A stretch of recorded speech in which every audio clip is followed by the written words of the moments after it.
नंदी ने सुना। कहते हैं नंदी के कानों में शब्द पहुंचता है, वो शब्द सीधे शंकर के हृदय से टच हो जाता है, शिव के हृदय से।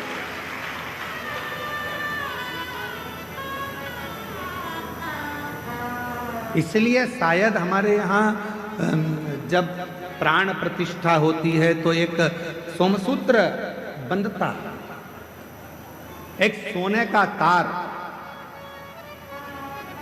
शिव और नंदी के बीच में एक तार होता है। एक चांदी का तार डलेगा चाहे स्वर्ण डलेगा, पर एक तार शिवलिंग के नीचे से नंदी के सामने तक, नंदी के चरण तक वो तार जाता है, जिसको पत्थर से ढक दिया जाता है, जमीन में दबा दिया जाता है। उससे उसका संबंध होता है,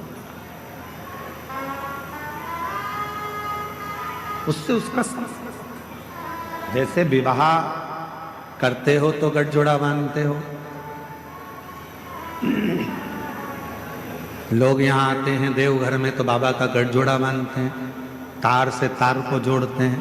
उसी तरह शिव से नंदी और नंदी से शिव को भी जोड़ा जाए, दोनों।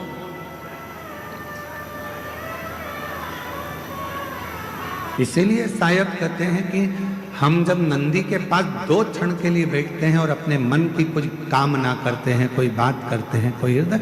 और निवेदन करूं, एक बात और याद रखो, जब भी मंदिर के अंदर शंकर के शिवलिंग में या शंकर भगवान के मंदिर में प्रवेश करो तो तुम्हारे मन में किसी के प्रति गलत भाव मत लो, गलत विचार मत, गलत सोच मत।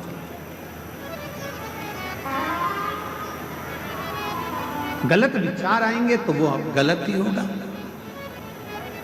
आप लोगों में से कई माताएं ऐसी हैं, कई भाई ऐसे हैं, कई मेरी बेटियां ऐसी हैं, कई मेरे बेटे ऐसे हैं, कई मेरी जीजियां ऐसी हैं, कई मेरे जीजा ऐसे हैं, कई माताएं ऐसी हैं, कई पिता ऐसे हैं, जो दिन में मंदिर में जाते हैं तो भगवान के सामने जाकर सोचते हैं अब तो मर जाऊं तो अच्छा, बहुत परेशान हो गई भगवान, इतनी कष्ट की जिंदगी जी रही हूं कि अब तो मर जाऊं तो अच्छा। तो मरना तो सबको है, कोई अमर बूटी खाकर पैदा नहीं हुआ संसार। बड़े बड़े सूरमा भी चले गए तो बड़े बड़े एक्टर भी चले गए तो बड़े बड़े प्रतिष्ठित भी चले गए, मरना तो सबको है। तो ये विचार क्यों करना कि मर जाऊं तो अच्छा, मेरा तो जीवन ही ऐसा हो गया। हे भगवान, अपने आप को दिन रात कोसते रहते हो कि मैंने तो अपनी जिंदगी बर्बाद कर ली, मेरा तो